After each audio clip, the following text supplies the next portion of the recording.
Boy, oh boy, does that look good or what? Mm-mm-mm.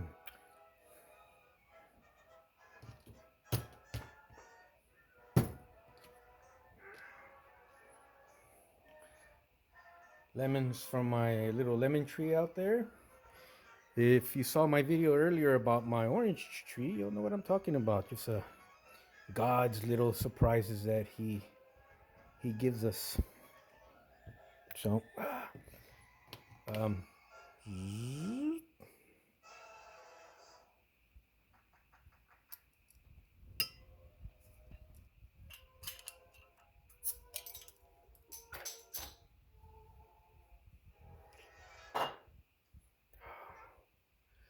um, Charlie Mac, this is for you, bud. Cheers.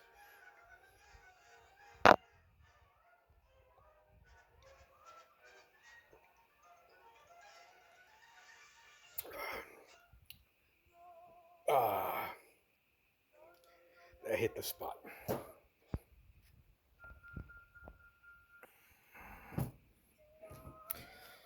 Anyways, I've been inspired by a lot of you guys to just enjoy the hobby, and I'm gonna pass it along to everyone else. It's I had to call in sick today. I got a nice big abscess in my rear molar, so I went to the dentist. Had to take the day off from work, and the fun stuff is coming up in the next few weeks. And and my wallet's a little thinner, but I'll be a lot better off. I'm going with a dental implant, especially since I got a lot of modeling to do left, um, and I'm definitely going to be doing a lot of that and sharing. Still using the same crappy phone with sound issues. I already ordered my new phone. It's on the way. I found, and the recommendation was passed on to me by my my little daughter, by all people. Use headphones. Use headphones on my videos. I have the crappy video, the sound, and it's perfect. Anyways, Diamond Rio project is coming along. I went and did body work and primered. Went back and touched up the little mistakes or the spots I missed, and I'll reprimer again. I use Bondo as body filler, automotive Bondo, the spot glaze, and you can still see the color, which I've already found, and I will match perfectly. But I want to share some stuff I like to do, and you guys tell me what you think, or send your tips right here on my channel. But number one is the frame. I took the frame apart. The frames are beautiful. Just beautiful styrene molds. But they are styrene, and there lies the problem. They're very flimsy. They bend. You add weight to the truck, they sag or warp. So since I like to add, and I was going to do it anyways, I love to add metal to all my models as much as possible, so future generations of little kids can pick them up without destroying them. But I also love the weight, and to tell you the truth, I just love working on metal. So we're going to reinforce the frames with steel, or I'm sorry, brass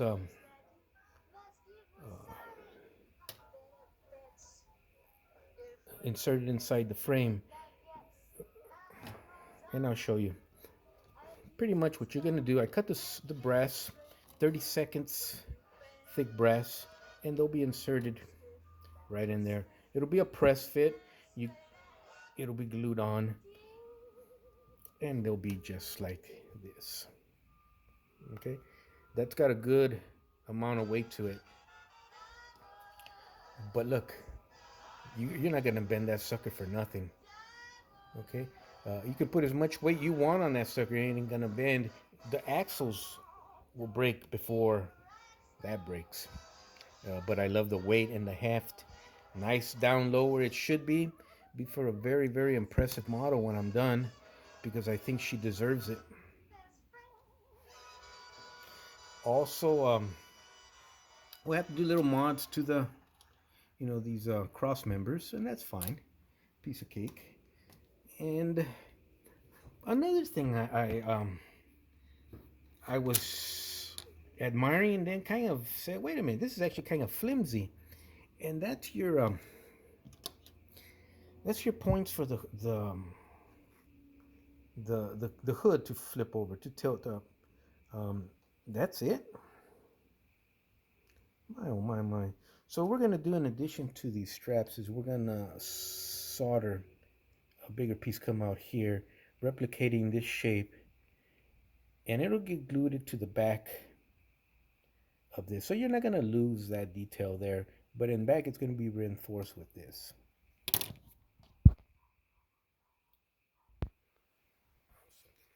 Anyways, um, so you're gonna be able to. The idea is, I want a working hood. Definitely, I want it to tilt up and down. I want to show off the model, the engine work I'm going to do. But the idea is to keep the hood straight and level and plumb with the cab. So if you watch Showtime's Studios video on how to keep these two pieces level, that's a great idea. And I am going to borrow his suggestion uh, with an addition of the strong points for the hood. It'll be straight, level, and square back here and up here. These strong points are also going to allow me to add weight to the hood in certain places. So I'm going to be able to pick the hood up and flop it back down with authority or by itself, and it'll drop down perfectly aligned with its cab. You'll be able to plop it down or by itself, and just the sound with the weight, that sound of plop, a solid sound, to me is going to be very pleasurable, like that. But anyways, also, what I'm debating though right now, and please, if anyone has any ideas or has done it and did not have good results or did have good results, is I'm thinking right now of the 2 points on each frame, uh, backed up with brass tubing, either here or all the way across, with a brass solid rod inside of good size, good thickness, and good weight. So that hinge point will be a solid bulletproof hinge point, and it'll just drop like that. What's wrong with the AMT or any other modelers hinge system? Nothing. I think they're great. Are they scale? Sure. Are they the actual prototypical, realistic version of the actual model? No. They're just little quickies that they did, but they work. But I don't like them for myself. So I went ahead and said, well, how does this thing, how does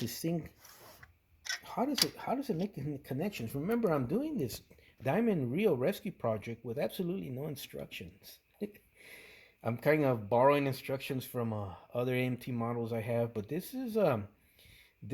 I'm going commando here, guys, and this is raw as you can get. So I'm trying to figure out, well, what the hell is the setup for the hinge system, and then I found it, back of the grill. I go, you're kidding? That's it? Just, hold on, let me show you something. This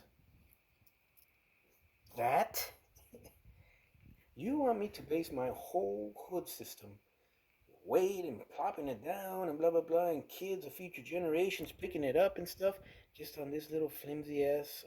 I'm sorry, flimsy. You can see the other one's gone forever, lost. It's not good enough for me. So what we're gonna do is, the idea is probably gonna be with a brass tube going across, a brass tube of good thickness, so it's more like a brass rod that's hollow through, and with a solid brass rod inserted in it, attached to these points on each end, and you'll span that entire gap. Is I don't believe it's going to be seen. It'll be behind the grill, so it's not going to be seen actually. And now you'll be able to slam open and open that hood, and it'll close with authority. Tell me what you think. Am I overthinking this? What would you do? I am happy with the AMT setup. I was gonna go with it, but um, you'll see where I'm going with this as we move along. I hope you guys tag along for the adventure. Remember the sound issues I'm having right now. Enjoy the videos. Use headphones, and that problem goes away for whatever reason.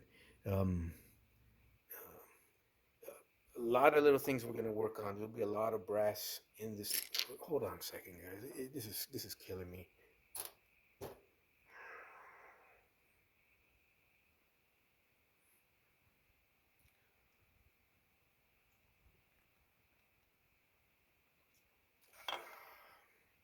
Oh yeah, Charlie Mac. That's a Mexican beer. That's for you, amigo. Uh, the metal comes from what I've always worked on all my life. My shop teacher, when I was in the fifth grade, I don't know what age that is, 11, 10, 12, whatever. They gave me metal shop. I'm like, what the hell is metal shop?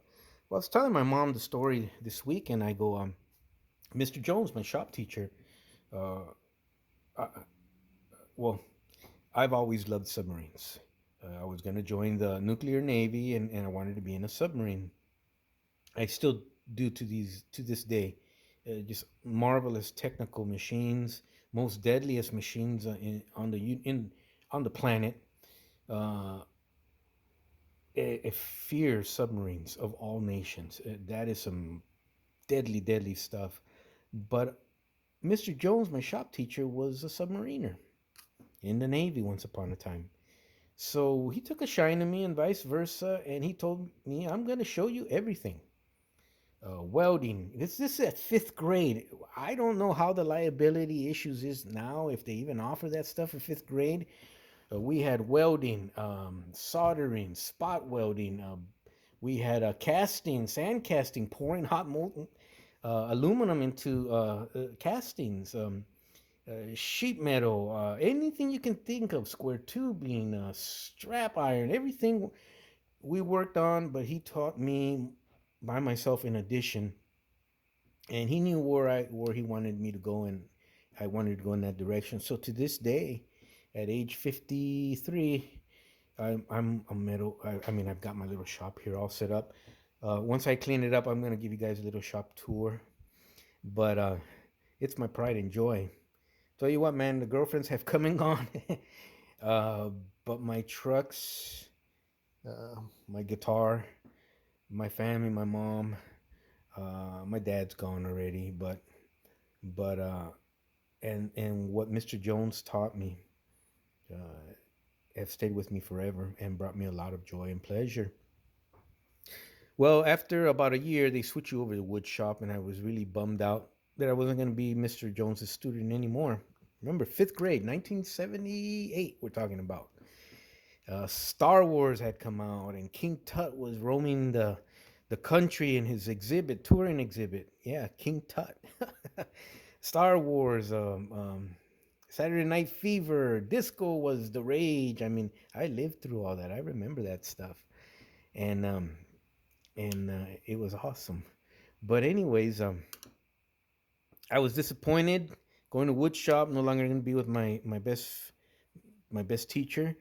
Guess who got moved along and was the shop teacher in wood shop? Mr. Jones. So the same thing, and he taught me everything only in wood. Then came as I got older in high school and afterwards, I did all the cabinet making and vocational training and certification and working on mills and CNC machines and Bridgeports and blah blah blah. But you can see what I'm trying to say. Uh, uh, it stays with you forever, and it is just now it's bringing me happiness in the hobby. So one more thing I wanted to show you, and I'll show you real quick before I shut my trap. Is well, no, I can't show you. It's not set up. But I'm gonna get back to watching these videos. Uh, apparently, Charlie Mack has a couple videos, nice videos. I like the skull ones. but he's got some cooking videos that I'm really fascinated in. Some jalapeno stuffed chicken and some death meat. Hey, if you don't believe me, go on there, check his channel out, and and and, um, and see for yourself. But you know what? He's making me really hungry right now, and I'm gonna go fire up the kitchen and then come back to this. But as I move along, I'm gonna shoot short videos just so you get an idea how our diamond videos coming along. And also, hold on a second here. Anyways, uh, a lot of metal reinforcing, um, a lot of not a lot of body work, but the little imperfections, the seam lines, the holes that were there aren't anymore. Clean up the glue. I got this model from Trucks and Trinkets out in Texas. Uh, Check the guy's video out. He's got a you're blown away of the stuff he has, and I just fell in love with this for some reason. He's got a Mac in there that I gotta have, and he had a Ford, like a day cab, single axle in the rear, um, beat up project. Also, it was painted green and yellow, kind of like that. For some reason, a god awful paint job, but to me it looks like a taco. So that's going to be the name of that project. It'll be the Ford Taco, and no, we're not. We may keep that paint job, but that's I bought that thing. That should be here any day, and that'll be the next project down the road a bit. But there you go. That's the other project that's how that came out. I put the rivets behind the door back. This guy here has 3 sets of rivets. If anyone's interested,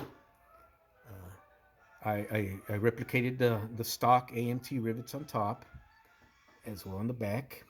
I made some homemade rivets back here to match the originals. Believe it or not, those are homemade rivets. But also, I love these guys here. These big fat rivets that I put on there. What I did is I hit the tops of them maybe 2, 3 times after they were on the model with a Tamiya thin, and it made them bigger. It made them swell up and expand. But they were not like that when I originally put them on the model, and I was pissed, and I was gonna take them apart. But I said, "No, man, wait a minute. That gives my Freightliner a lot of character." And the story I'm gonna go with, and I think I may have deleted the video or not. I'm not sure, but the story I'm gonna go with is, you know what? This is a real truck that I found sitting out in the weeds, and I pulled it out and rescued it, and I rebuilt it, and now I drive it for a living. And back then, I had to take it down to Tijuana, Mexico, and had the boys down there do some body work. And these are the rivets that the Tijuana truck shop put on my Freightliner, and but they work, gives them character. Um, it's just an example of I may have overthought the rivets. The results are beautiful. The seam is gone. All the seams are gone. But I left this, whatever you want to call them, my Tijuana auto body shop repair job, and I love it. It's my motto, man. Have fun with it. Don't overthink it. Anyone have any questions? Anyone need any help, advice? Please feel free to comment with me or any other modeler on YouTube. Um, Regarding the metal work, if you're curious and want to go this route, please comment with me, and we'll have a rapport back and forth. I'll walk you through what I gotta do, and hopefully you have to do also. And apparently, for skulls, constitutional ships, and good food, hit up Charlie Mac when you guys get a chance. All right, guys, thank you. Enjoy.